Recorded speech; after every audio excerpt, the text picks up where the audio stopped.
Hello, guys. This is week's episode of Heavy Metal Tones with me, your podcast host, Tony Evans. If you've been following me recently, you'll know that a certain monumentous occasion occurred or has occurred after listening to this episode. Myself, and I turned 50 this year. So I was thinking, why don't I do a show about albums that turn 50? Now, I've already done a similar show. I did my 50th episode, and it was an albums that turned 50. And there was not many then, actually, back then. It was last year. This year, being 2023, and me being born in 1973, I thought there'd be a couple. There was a slew of albums that turned 50 on the year of my birth, but I'm going to pick two. I'll go through them in a minute. I'm going to pick two that I'm keen on, that I love a lot. I can talk about ad nauseum, and then before I do that, let's do the Scooby-Doo thing. We'll go back in time, wibbly wobbly, and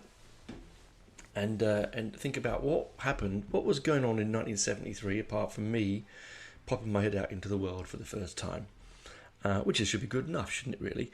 I did some research about living in the UK, so sorry, American listeners, just because I'm English, so I went for the UK equivalents of the American stuff. You can get this information anywhere, really. The average British home in the average suburban part of the UK to buy a house back in 1973 was £9,000. Now that sounds like pennies, doesn't it, when we think about it? But they were only, the average man, working man, was probably only earning £200 to £300 a year. So it's a lot of money. Because it's meant to be 6 times. Well, the maths is 6 times your annual income, isn't it? So, well, it is now anyway. So there you can see. So £9,000 to buy a house, brilliant. But 1973 was a really tough year. Firstly, I came into the world, woohoo!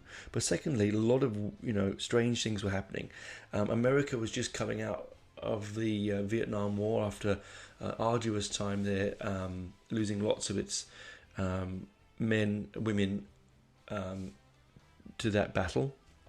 Thank goodness that one came to an end. The UK had this thing called the 3-day working week, because OPEC and oil and coal was going up in prices so dramatically, because the inflation at that particular time in the UK was 8.5%.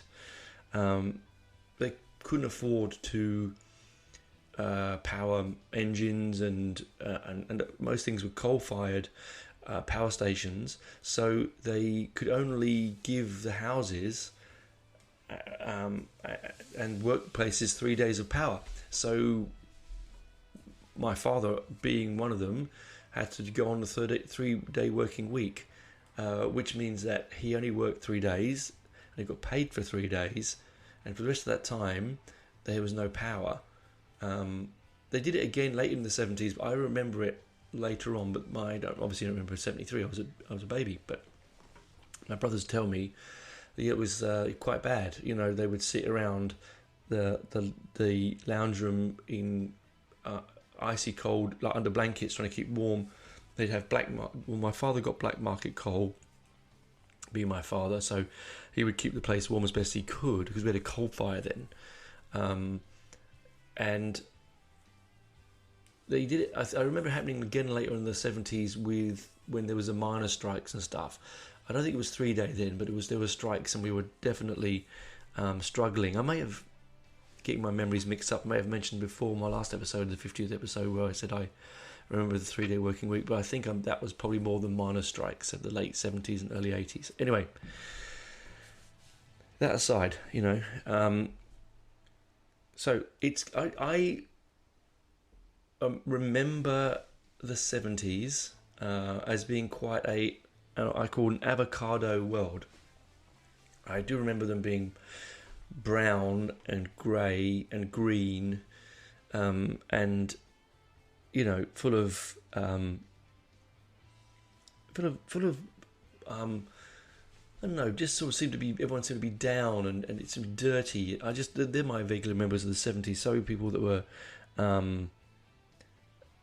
people that lived through that and were probably teenagers having a great time. I don't remember it that much. All I do remember it just being a bit sort of, a little bit dirty and dull. Anyway, that aside, lots of things did happen. So, back to what happened. So, movies, popular movies of that particular year. The Exorcist, one of my favourite movies of all time. Deliverance, Live and Let Die, Last Tango in Paris. All I can say is, if you want to see that movie, know what I'm talking about. Jesus Christ Superstar was a film. There was a film version of that. Do you remember that one? It's not a particularly good musical, and it's not a particularly good movie. American Graffiti and The Sting. So there were some big movies there coming out. I mean, obviously a lot more than that. Then your popular musicians and songs. Okay, so Stevie Wonder was big. ABBA, The Eagles, John Lennon, Paul Simon, Pink Floyd, Rod Stewart, Michael Jackson, Elton John, Rolling Stones, Moody Blues, David Bowie, Led Zeppelin, Wizard, ELO, Paul McCartney with Wings, Bob Marley and the Wailers, and Diana Ross, to name a few. So when we were listening to that sort of strange mix of middle of the road, faded hippie pop, and let's be honest, that's what it was. We can look back on it with romantic eyes, and some of these people. When Led Zeppelin, no. David Bowie, wonderful. ELO, fantastic. Bob Marley, wonderful. Rod Stewart, John Lennon, The Eagles, ABBA, Stevie Wonder. Amongst that, there's also a big swathe of really boring pop music. So when people say, "Oh, pop music today is terrible, it's really bad today," it was actually pretty bad, really, then as well. It's just that you just had more musicality, I think, in the pop music, even though it was bland and terrible, and your Rene Renatas of this world and things like that. That sort of your mum and dad. Let's not offend anyone. Post 60s blandness. And then what were we watching on TV? Well, it seems to me it was a lot of mix of UK and US in England. There wasn't much outside of that. So The Odd Couple, Partridge Family, Columbo, the Old Grey Whistle Test. So those that don't know what that is, so those outside of the UK in the 70s and 80s, the Old Grey Whistle Test was the program to be on. It was a live music show that had also interviews and some videos, but it was mainly live in the studio. And it was the only place you were going to get to see some of these bands. I remember seeing Marillion on it, The Damned, Motorhead, Blondie, the Ramones. I mean, you name it, they played there. I don't know if Iron Maiden ever did it. Oh, they may have done. I may be wrong. But there's so much that was. Every week was something different to watch, and it was a live show. I remember seeing the Squeeze do "Call for Cats" on there, and being just blew my mind. Right, amazing. It wasn't. There was a lot of punk. The Pistols. There was a lot of punk on there, but there was also looked down upon by Bob, who did. Was it Bob, Whispering Bob Wilson? I think it is. That did the show. He was quietly spoken, and he was a music, knew everything there was about music. He didn't like the punk movement. I think he didn't like the Pistols in general, really. And then what else were we watching? Okay, then you got Are You Being Served? A time when you could be camp, and a time when you could be, I don't know, you could tread on people's toes and get away with it. Woke hadn't taken over and sucked the joy out of life. It was, yes, some of it, looking back on it, it's probably really shouldn't have been laughing at it, but at the same time, why not? Yeah. Also, then you've got Cold Hits, which is a great mini-series based around the Second World War, prisoner of war camp, the one that was meant to be unescapable from. I used to play the game. We had a board game called Cold Hits, which was the most complicated, elongated board game in the history of board games. If you've ever played it, those that have played it will know. I love it. I mean, looking back on it now, I go, oh my God, how did I spend the whole day trying to get my men out from under the wire, avoiding the guards and making false passes? It was brilliant. But how did a 10-year-old enjoy that? Strange. I mean, 10-year-olds would not play Cold Hits now. My God, no.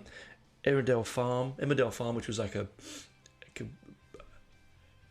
won't say terrible because I don't remember it too well.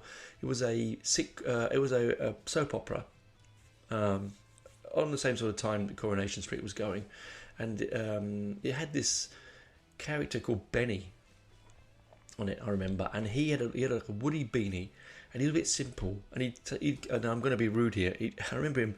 We were at school, and we'd always muck around with the kid that was a little bit simple. And don't get me cancelled. I'm not, but we just did that sort of stuff. We would call him Benny, and I mean, I'm not proud of that, but it is what we did. Then you have MASH. Look, again, I have a love-hate relationship with MASH. I love it when it's anarchic and it's hardcore, and then it became every week it became about some soppy love, war message. I know it was all about war, but the best bits about it were the absurdity of war, not trying to be. I don't know. It just got a bit too soppy for me.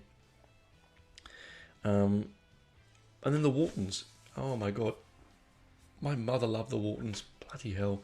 It was either that or it was Little House on the Prairie, or oh my god, or The Littlest Hobo, or Black Beauty, or Lassie. I couldn't stand it. It was like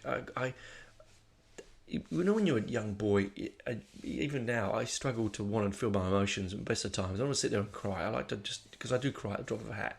I'd just like, no, don't want to do it. And I'd walk away, right? Mum would make us watch it. And make us is a hard word. We could have walked away, sure, but you didn't want to offend Mum. So you sit there and watch it, right? Not my cup of tea, anyway. And some good things happened in 73. The opening of the Opera House, Sydney Opera House, which is a beautiful piece of architecture. If you get a chance to come to Australia and see it, most people know what it looks like. You have to be living on a rock not to know what the Opera House looks like. It is a beautiful building. It's more wondrous in the flesh than it is in photographs. I think actually, really being there, seeing it, really does. You can see why it's one of the 7 wonders of the world. The Endangered Species Act was first formed in 1973, which is brilliant. So up until then, people just killed and shot what they wanted to, and built over, precious land where creatures were trying to survive. So that was these are good things in 1973. The referendum in Northern Ireland, so Northern Ireland gets voted to stay part of the United Kingdom, which sort of caused problems again. IRA, we won't go back into those, right? The Bahamas gained independence from Great Britain, so it became its independent state, which is a wonderful thing. I think that should be the case in all of these these countries. Concorde flew for the first time, 1973. It got to the speed of 945 miles per hour. It's pretty amazing, isn't it, when you think about it? My wife's aunt worked on Concorde for a little while. Barcodes were first used in 1973 in the US. So all these momentous things this particular year. Optical fibre was invented, so we could then send information much faster and further. The space station Skylab was launched. Yeah. There was the Watergate trials began in 1973. So all these crazy stuff that's happening, pretty good. And I was there at the beginning of it. Lovely to think in it, really. I'm just flicking through this. I'm also at the fashions. Now, I said at the beginning of the show about everything. I always remember the 70s being avocado and brown. And now, I do vividly remember having to wear crushed velvet flares, brown. I do remember wearing a green, blue and yellow striped V-neck cardigan in school photographs. I remember having a bowl haircut. This is the sort of thing that we had to live through in the mid-70s as young children.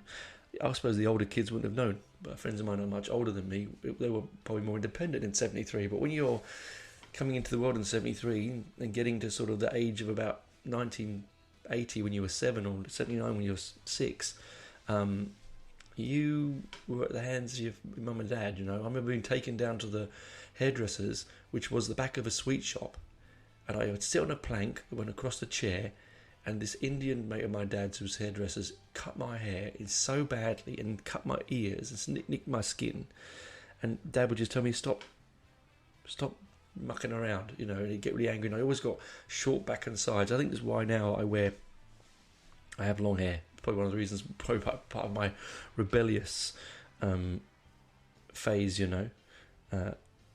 There's also, the World Trade Center was built in '73. I remember climbing those in the 80s, mid-80s when I went to America. Obviously now, sadly, we know what that's connected to. But the IRA were quite prevalent in the UK in '73 as well, probably because of the signing of this Northern Ireland. They blew up King's Cross. My brother telling me vividly remembers that happening. He was 14 at the time. Yeah, so there's a Bangladesh elects its first prime minister. There were UK union strikes. 1.5 million people striked in 1973. The TCU brings in strikes. So it was 1.5 million people who protested a day in 1973. Pretty amazing, really. And Princess Anne married Captain Mark Phillips. So a good year all round, really. Some ups and downs. Me coming into the world. It's a big up, isn't it? Oh, yeah, don't you think? But I do, you can all look back on when you become a certain age and you have those rose-tinted moments, like I've been doing recently, sort of soul-searching, like as Douglas Adams would say, the dark tea time of the soul. You're lying there at night and you're thinking back about your life, and you do reflect. I think males a lot do reflect on where you have and where you're going, and where you've been. And I feel like I've lived so many lifetimes. Ridiculous, 70s, 80s, 90s, 2000s. Traveling and emigrating and having all these wacky life experiences, which obviously I've talked about on the show, and I've got many more I can talk about. It's just crazy. I'm really privileged to have lived through such a great musical. Let's take it back to the music side, chatting away about life, but the music side of it, like all the the craziness of the glam of the 70s, all the mirrored hats, the big flares, the shangalang, of this world, my auntie making my sister wear not waking, she asked for it, the half leg tartan pants and the braces because she was really into the Bay City Rollers. I just remember that, her playing Shangalang all the time. And of course then the loudest band in the world being Slade, and the pomposity and the arrogance of prog rock, which I bloody love. Sort of in conjunction against the facileness of the late 60s, early 70s pop. The I can't say it. Let's rewind that a bit. The intellectualizing of music. That's not the right word, but you know what I'm trying to say, right? The taking back of the technicality of music, and music becoming more technical. It was always more technical, wasn't it? But it was. I think those that listened to technical music were probably very limited, and you knew who they were. They were the guys with the big mutton chop sideburns, the big glasses, the thick green roll neck jumpers, sitting in their lounge rooms with their big canned headphones and the curly cable that went to the stereo and the chair next to the stereo. I dream of that. That's my ideal scenario, to be honest. Regard not the glasses and the roll neck, but the stereo and the chair. The times when your dad or your uncles would spend weeks and weeks, flicking through what hi-fi magazines and taking all the information in before they went and bought that specific stereo. It was almost more popular, more important than their car. I mean, my uncle spending an inordinate amount of time and money on his stereo, and only he could touch it, and only he could put the records on the deck, and only he could lower the stylus into the groove. It was like a religious thing for him, and I understand where it's coming from, really, but there's the taking back of the intellectualization of music.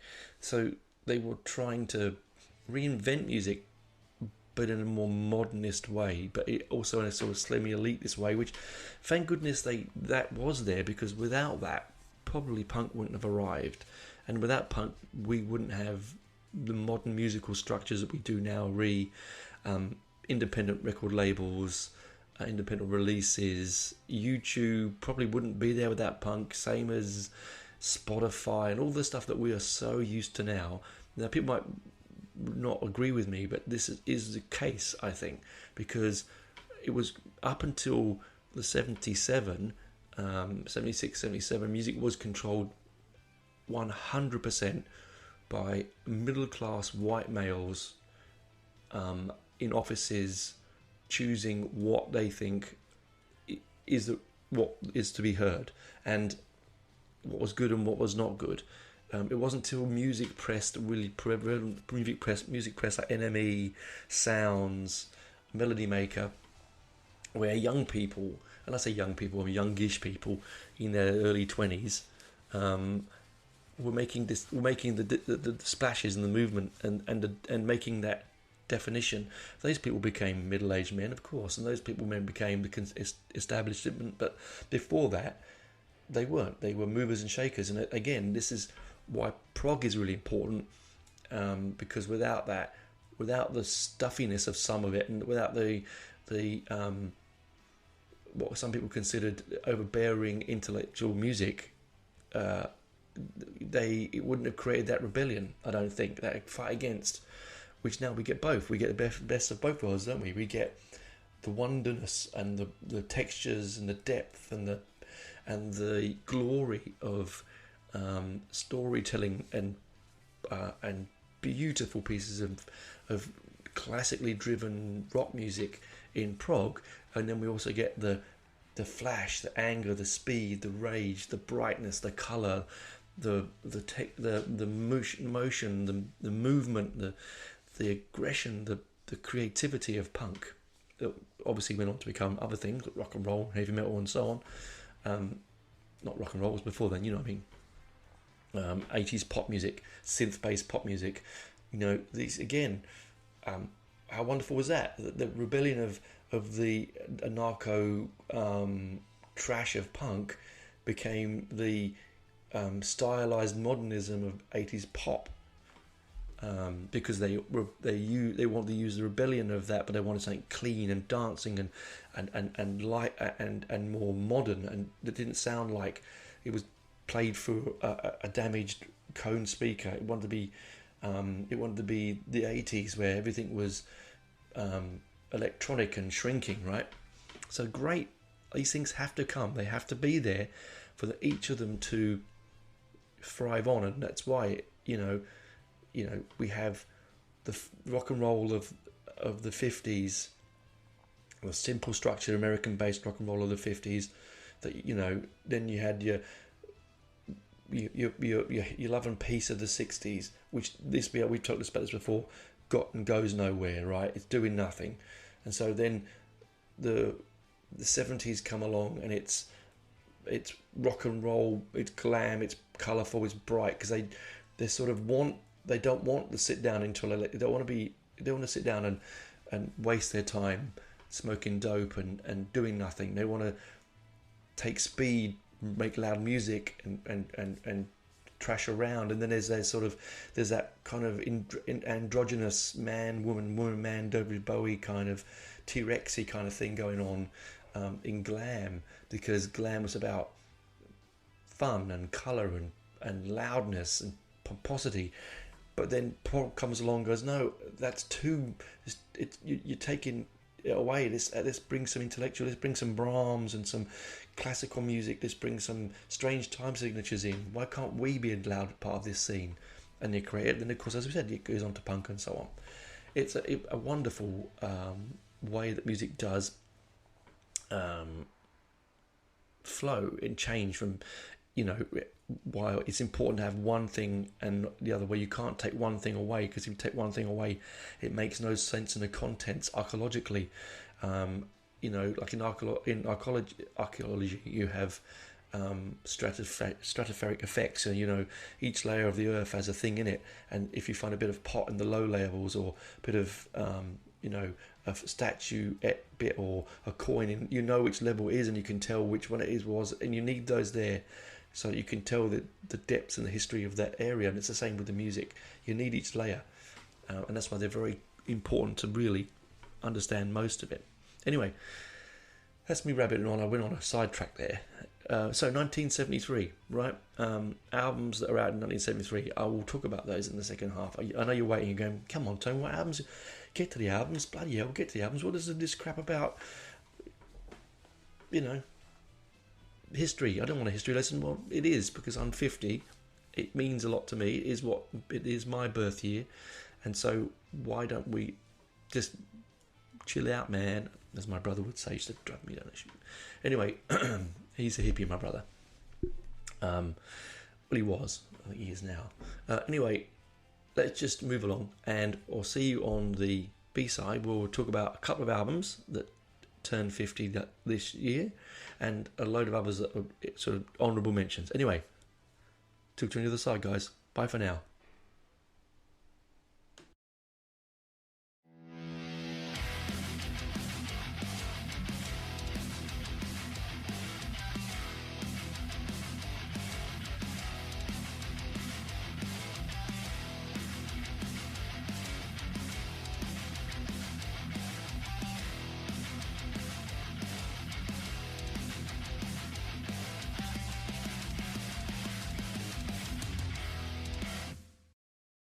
Welcome back, guys, to part 2. I blathered a bit on the first part. Sorry, I was, there's a lot going on at the moment. My father is not very well, and so sometimes, I'm chatting away, and I have and my brain went somewhere else. I do apologize. I am sorry if I did waffle towards the end there. My poor brother, yes, he's a hippie, but he doesn't mean any harm for it. A lot of people are hippies, aren't they? Hey, come on. So don't get offended by that. I wasn't meant to be negative. I like everyone, you know me. Anyway, albums that turned 50 in 1973. Let me get my book out. Ruffle. Where the bloody hell is it? Okay. So this is just a few, okay? Black Sabbath, Bloody Sabbath. Genesis, Selling England by the Pound. The Stooges, Raw Power. The Who, Quadrophenia. Can't believe Quadrophenia, 1973. Zeppelin's House of the Holy. Band on the Run by Wings. ELP, or Emerson, Lake and Palmer. Brain Salad Surgery. One of my favourite albums of all time. Tales from a Topographic Ocean by Yes. Now, they're a handful. Okay, there were a lot more, but not really relevant to us. I'm not going to go through all of the bloody Mungo Jerry albums or whatever. They're the ones that would mean something to you and me, right? I'm going to talk about Sabbath, Bloody Sabbath, and Selling England by the Pound. But honourable mentions: The Stooges, Raw Power, absolute classic. You wouldn't think that the Raw Power was 73. You just wouldn't. I mean, I would have thought it was 77. Genuinely, it's so punk, it's ridiculous. Iggy at his best. Really, it's a, I won't say it's underrated, because it's not. It's considered one of the sort of foundation albums of the 70s, the punk movement, sort of look back on it now and use it as a guideline, right? Like the Modern Lovers as an album as well. It's just track for track a bloody classic album, and the cover, of course, is just wonderful. And Who Quadrophenia, they'd done Tommy as a rock opera. They proved that there was legs in a story-driven album. They followed it with Quadrophenia. Not literally followed it, but they brought out the Quadrophenia again. Teenage Angst. The movie's wonderful. It's got Sting and Toyah, and it isn't my favourite Who album. I have to tell you, by no way is it my favourite Who album. I think sometimes when Pete's work can be a little bit self-indulgent and a little bit I don't know, it just seemed a little bit like he was trying too hard. It is a great album, don't get me wrong, it's fantastic, and those that love it. I do love it. I have it. I remember my brother wearing the mod green jacket and going down to, with the target on the back. He was a big Who fan, and in the 80s, and that was his thing, looking back at Quadrophenia. The Zeppelin's The House of the Holy, possibly my favourite Zeppelin album, actually. That sort of midway point of their career, really heavy, blues-driven rock. What can I say about Zeppelin? I'm not going to go on about Zeppelin. We all know about Zeppelin. Band on the Run, Wings. I love the Beatles, but I will tell you now that I'm not a huge McCartney solo album person. My darling wife loves his solo work. Good friends of mine, Melvin in the UK, loves his solo work. Absolutely loves it. I love the cover. I love the song "Band on the Run." I really do. But I don't know. I think McCartney is better with Lennon than he is on his own. And I've said it. Shoot me down. I'll make me a pariah. I don't really care. Then Emerson, Lake and Palmer's Brain Salad Surgery. Now, what can we say about Brain Salad Surgery, apart from one of the most iconic album covers of all time? The H.R. Geiger alien on the front. Now, if you've got an original copy of it, it's a trifold cover, so the two flaps open to reveal more artwork on the front of the cover. It's a gatefold with art in the middle of it. It's beautiful, and the album itself is, along with Tales from the Topographic Ocean, which came out in the same year, is personally and possibly the most outrageous and flamboyant use of intellectual music you'll ever come across. It is delicious in its complexity. It is strikingly mad in its concepts, and just knowing that albums like Brain Salad Surgery, Tales from Topographic Ocean, Close to the Edge, Lamb Lies Down on Broadway, albums like this, knowing that they exist in the world is a marvel. It is a thing of beauty. These are crazy, crazy albums. And when I say crazy, I don't mean you put them on and it's unlistenable noise, because it's not. There is this consensus out there that these bands made this, 20-minute songs that no one could enjoy, that were musically unlistenable. Bullshit. And I'm going to say that loudly and violently. Yes, it takes time to enjoy them, and if you're not used to that kind of music, it's not for you. Fine, move on. Go and listen to your ABBA and your Stevie Wonders. Go on, it's fine. Absolutely fine if that's what you want. But just the fact this crazy, and Dark Side of the Moon, 73 as well, I think, that these pieces of music, these stylized intellectual university type music exists, and crazily enough sold huge amounts. Says it all. Says a lot to me, and I just feel so full of joy that they're still in the world, and they were in the world in general. Anyway, let's move to the first of the two albums. Let's listen and talk about Black Sabbath's Sabbath Bloody Sabbath. What a good year. How could I not, being born in 73, how could I not love prog and black and heavy metal when two of the biggest albums for the year were, most of the albums of the year were prog, but the big one was Black Sabbath Bloody Sabbath, you know.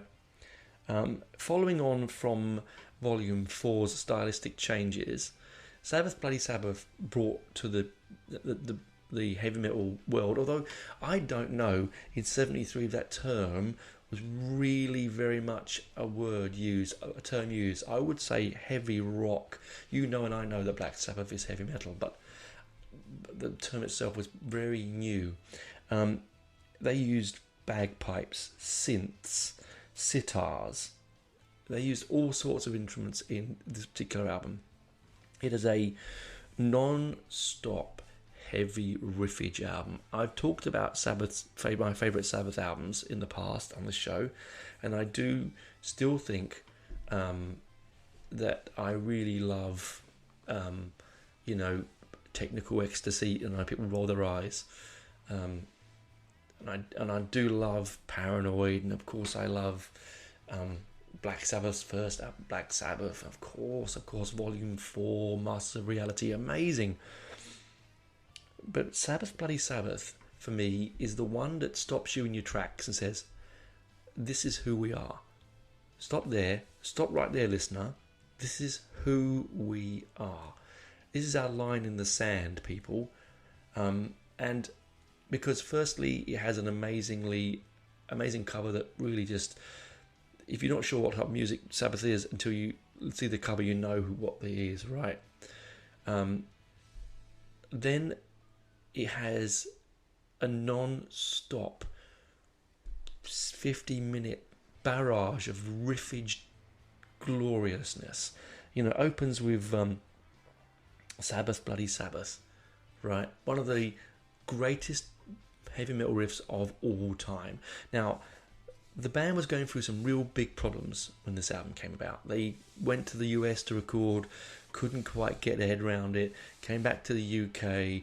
There were band issues within the band. Iommi and Ozzy were not getting on. Butler was struggling with a drug issue, which they all were really. They were writing.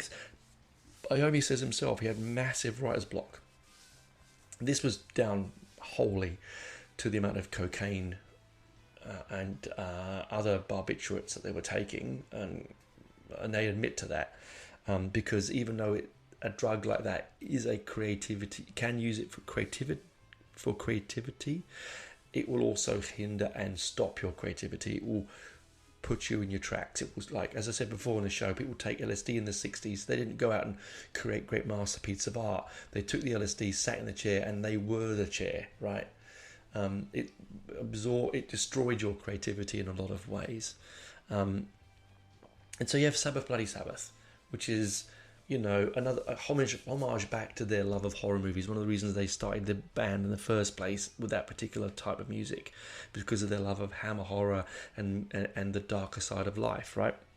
And then you get A National Acrobat. Now, I had always loved this song, was never quite sure really what it was about, but according to the research, it's about DNA. Geezer Butler said it's about the uncertainty of how one spermatozoa gets to the egg and why that one gets there. I've had to listen to it again, and I still don't quite get where he's coming from there. Again, might be the drug influence. And then you get this wonderful thing that Sabbath did a lot, and Maiden did it, sort of copied a bit, was you get an instrumental on the album, Fluff. It's a bit of throwaway. I think why it's called Fluff. It's great, but it's a beautiful piece of music, but isn't that outrageous? And then you got Sabracadabra, bit of fun.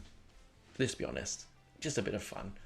A lyrical play and nuance that you don't get a lot in there, that you don't get much of at the time. It's quite fun. And then Killing Yourself To Live. I believe I read that that's Kirk Hammett's favourite Sabbath song. I like it. It is very Aussie. He's got Oz written all over it, stamped all over it, of course, you know. And Who Are You? One of those sort of middling, forgettable tracks. Looking for Today and Spiral Architect. So, you know, again, the album ends on some heavy duty rippage. There's some beautiful acoustic guitar work in those tracks as well. You know, so what a year! So we've got arguably one of the best Black Sabbath albums ever written, and then in the same year, guys, I'm going to grab my copy of the vinyl here. Oh, oops. We get Selling England by the Pound. I first come across this album. I'd been listening to a lot of Marillion, and Fish did a cover version on one of the really rare early recordings of I Know What I Like in Your Wardrobe. It's probably why, now I think about it, it is such an important song to me. We saw, was it last year? It might be the year before. No, it was last year. We saw Stephen Hackett, so in 2022, play the delay concert from 2020. He came over and played the entire Selling England set, and he did I Know What I Like in Your Wardrobe. And truly, when music takes you a place where everyone around you can fuck off and the world is empty but you, and your heart is swollen with just love, and you smile from ear to ear, and almost like a sensual experience. That's what I got when Steve played that. I was in tears, genuine in tears, and everyone else could have just fucked off. I couldn't have cared. Sorry, John. Sorry, Mark. All the people with me, but I was like, no, just leave it. I need to have this moment, because it probably won't happen again. So beautiful, beautiful album. The fifth Genesis album reached number 4 in the UK charts. I've written it down here. 3 in the UK charts, probably. Sorry. The single off it, I Know I Like in Your Wardrobe, was the first single to breach the top 30. Got to 21 in the UK. It is arguably, I mean, I've said this before and I'll say this again, that Landmines Down on Broadway is one of the greatest albums ever made, and it is Genesis' pinnacle album. But there are albums that circle that for me that are equally as masterful and as wondrous, and I think the Selling England by the Pound is one of them. Okay, yes, it can be lyrically overblown. The lyrics, even Gabriel's turned around and said, that Battle of Epping Forest was a bit too wordy. I don't care. It's pastoral music. It's what, for me. So I've got this album in my hand, and I genuinely mean this. Selling England by the Pound is what progressive rock music, and I'm not talking about neo-progressive, modern progressive, metal progressive. I'm talking about the proper progressive movement, 72 to 75, around that period, is what it's all about. It's pastoral, it's floral, it's rounded music, it's soft music, it's story driven, it's got beautifully mastered, wonderful, independently fantastic virtuosity. It's got hooks. It's got one of the best guitar solos of all time in The Fourth of Firth, and I've had the privilege, along with my best friends, with John and Mark, and to sit there, and Parksy, to sit there and actually see the genius of Stephen Hackett play that solo. And if you don't know what that solo is, you don't have to. If you're not a big Genesis fan, you're not interested, that's fine. You don't have to listen to the whole album, although I highly recommend it. Just pick out that track and play it, and just listen to the guitar solo. And if that guitar solo doesn't move you, then I think you're dead from the neck down, personally. It starts with Dancing with the Moonlit Night. What a wonderful, crazy song. And it makes me smile because my mum used to collect green sealed stamps from the co-op, and there's a great line in it that says "Dance in the moonlit light." Let me get the lyric sheet out so I get it exactly right. Okay, here we go. Here we go. The Knights of the Green Shield stamp and shout.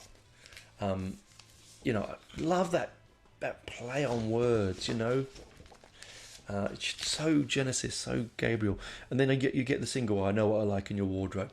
Crazy. If you can work out what it's about, good on you. I reckon you could write whole thesis on that song. It was originally the original cover, which was painted by, I believe, I did write this down. Excuse me. Bethy Sedgwick doesn't have a lawnmower on the front. She couldn't fit it in, didn't have time. And when they wrote the song, they wanted it on the album as released as a single. They had to reissue the album with the lawnmower. So some albums out there, early prints, that don't have the lawnmower on the front. And of course, the Fifth of Firth. Now, I've sailed on the Fifth of Firth. It's a river in Scotland, in Edinburgh. Beautiful, beautiful river. The song does it justice. More for Me, and it's Phil Collins sings on this one, and actually, genuinely, it's his Ringo Starr moment, right? But it is, it's a great way of finishing the A side. It's whimsy, it's beautiful, and it does catch you. Actually, catches you in the back of the throat. It's quite interesting. And then we open up with the Battle of Epping Forest on side 2. Now, you know, that's just now I believe that's something like 12 minutes long. There is some, I'm not going to tell you about it, but there's some very funny moments that both John and I enjoy. And when we see it live, we look at each other. There's just some moments, that some acting in it that Gabriel does. Just brilliant, right? I don't want to ruin it for you because I won't do it justice. But again, grab that one. It just isn't the whole album. It's just like Black Sabbath, Bloody Sabbath. It's best as a whole album than it is by individuals.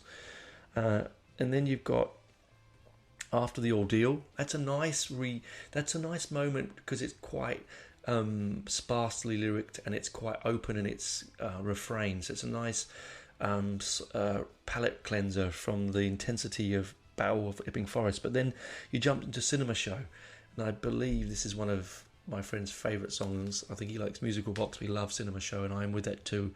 John's favourite songs. It's a great story. Again, 12 or so minutes long. I'm not going to tell you what it's about. I want you to jump in and listen to it. I really think you should. I think it would ruin me trying to tell you the story of this song. Again, it's a great... Tony Banks in this is by far I think it's one of his best pieces outside of Supper's Ready, which is, you know, unreproachable. The keyboard parts in this, and I'm not even a big Tony Banks fan. I'm much more of your Wakemans and your Keith Emersons of this world, but he plays, because he can be a little bit too twee, but this is beautiful. And then it ends on Isle of Plenty. Again, really good stuff from Stephen Hackett on Isle of Plenty. Really, really good stuff. I mean, you know, Phil Collins was on drums and vocals. Michael Rutherford was on 12-string guitar, bass, and electric sitar. Stephen Hackett, electric guitar and nylon guitar. Tony Banks, keyboards and 12-string. Gabriel, vocals, flute, oboe, and percussion. So amazing album, really. I'm holding the reissue here at the moment. You can get, hang on the microphone, see, which you can get in most places now. Quite easily. This is the 180 gram reissue. It came out in 2008 on the Charisma label. So I highly recommend that. I'm just going to put this back over there. I was listening to that this morning. So they're the two albums that I would say. I mean, I could talk about, as I said, all those other ones. I mean, I'd happy talk about. I've already mentioned, you know, ELP, Tales from a Tropical Ocean. Again, that album is such a snapshot of what prog really is and what the 70s were. You know, I genuinely mourn for the creativity of the 70s, late 60s, all of the 70s and the early 80s. I mourn for it. The 90s were bland. 2000s were all about, clean sound and digitizing, which got bland. There was no risks taken. Whereas, the 70s, wow, come on, man. Like,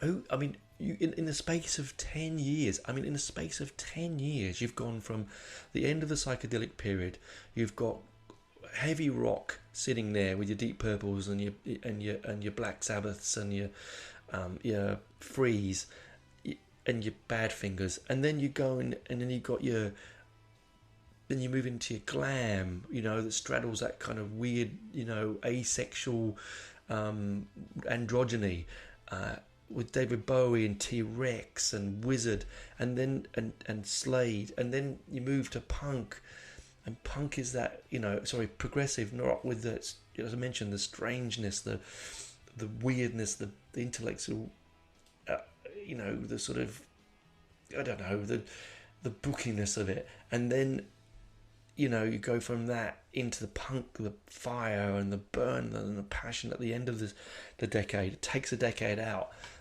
ends the decade with fire, and then you start the early 80s with this sort of semi-punk new wave and synth pop and new instruments being invented, new ways of recording with Fairlight, and new, no one was scared to do anything in that era, and I just genuinely think I'm so very proud to have been born in 73 and to be part of that, even though I was only a young child, and I made no bones about that. I was only a young boy then, but I still am a child of the 70s, and I really think that I mourn for it, and that's what I love about doing this show, and why I like heavy metal at the moment. I love it because there is such diversity, and there is such things with risk-taking being made, not to the same extent as the 70s, but it's still there.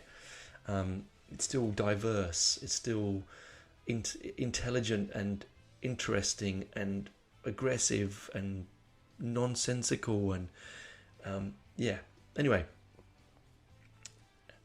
happy birthday to me, 1973. What a year. Happy birthday to 2 albums, I should say. Wow, happy birthday to me. How narcissistic. Happy birthday to those 2 albums and all the albums that turned 50 this year. And every single one of them would have a legion of fans, all with fond memories of that album either being released or discovering it for the first time, like myself. Discovering Sabbath Bloody Sabbath, I remember the day. I remember it vividly. I went to Loppy Lugs in Edgware. I was buying an album. I wanted to buy a heavy rock album, a heavy metal album. I bought Sabbath Bloody Sabbath because it was at that time it had been remaindered, so it had a hole punched in the corner. It was, not to be sold at full price. It was in quite bad nick. I remember the cover. The vinyl was fine, and just being blown away by it. Actually putting it on and going, is this the heaviest thing I've ever bloody heard? Of course, because I was discovering music a lot. I was probably about 9 then, I think, maybe 9 or 10, when I heard Sabbath Bloody Sabbath for the first time. Yes, I was, because that was a time that I'd bought Peace of Mind. Yeah. And because I bought Peace of Mind, and I was like, I want more heavy. I was only young, man, but I still wanted heavy, and I wanted something that was that would upset my mum and dad, and it, to be honest, it probably really would. If I was allowed to play it loud, I wasn't. I had to play it through the headphones, because unless mum and dad weren't in the house, and even then it was sneaking into my brother's stereo, because I didn't have a stereo, and if my brother found out I was using his Bang & Olufsen top loading, had a record deck with the arm was in the lid, beautiful thing, linear tracking it was, and it was two-sided. It had an arm underneath and an arm above, so instead of having to turn the record around, you press a button and the arm would come across the bottom and play the other side. Modernism at its best. Anyway, that's me. I've chatted enough. Please go do investigate those albums, investigate all of them, every single one of them. Go to 1970, and you know what, if not, go to the year of your birth right now and Google what albums turned have a birthday in your year and play them, even if it's something you would never listen to, even if it's a Paul Simon's album or a Dolly Parton album. It doesn't matter. I reckon put it on and try and feel what it would have been like to be living those times, because this is what I do. It just makes me smile. Anyway, that's me for this week. My computer has decided to go into sleep mode again. Ah, gosh almighty, hang on. I had set it up. I think I added I updated the computer, and now it just does its own thing. Hang on. There you go. I'm gonna have to fix it. I think I said it last week I was gonna fix it, and then I never got around to it. So that 30 seconds of me tapping the keyboard. Woohoo! Anyway, enough for this week. Bang! That was my folder. See, if everyone had headphones on, then they're going to be taking them off now. Oops. There you go. I'll go downstairs and make myself a nice hot cup of tea and a sandwich because it's lunchtime. Anyway, bye for now, guys. Bye-bye.